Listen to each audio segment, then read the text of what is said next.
ખોટો મિત્ર. મુલ્લા અને અહમદ મિત્ર હતા. અમુક મહિના પહેલા અહમદે મુલ્લા પાસેથી થોડા પૈસા ઉધાર લીધા હતા, પણ હજી સુધી તે પાછા આપ્યા નહોતા. એક દિવસ અહમદે જોયું કે મુલ્લા તેની જ તરફ આવી રહ્યો છે.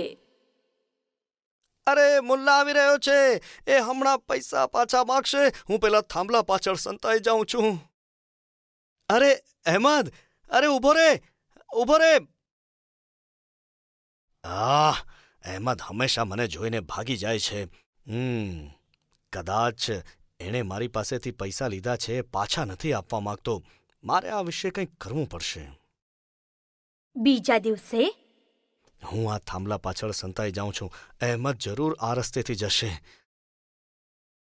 થોડા સમય અહમદ ત્યાં આવ્યો. કેમ છે અહેમદ? અરે મુલ્લા, હું ઠીક છું.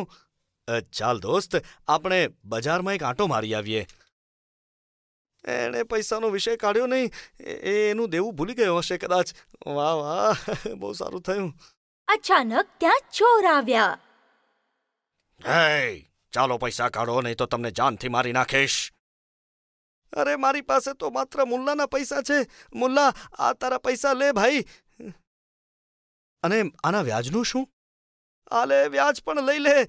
ચોર ભાઈ, હવે મારી પાસે પૈસા નથી. તમે મુલ્લા પાસેથી જ પૈસા લો. આભાર. આ લો તમારો ભાગ. મુલ્લાએ ચોરને થોડા પૈસા આપ્યા. અરે મુલ્લા, આ ચોર છે. આ સલીમ છે, મારો મિત્ર છે. ચોરે પોતાનો મુખોટો કાઢી નાખ્યો. તે મને ફસાવ્યો. રડતા રડતા અહમદ જતો રહ્યો. મુલ્લા અને સલીમ હવે મોઢેથી હસવા લાગ્યા.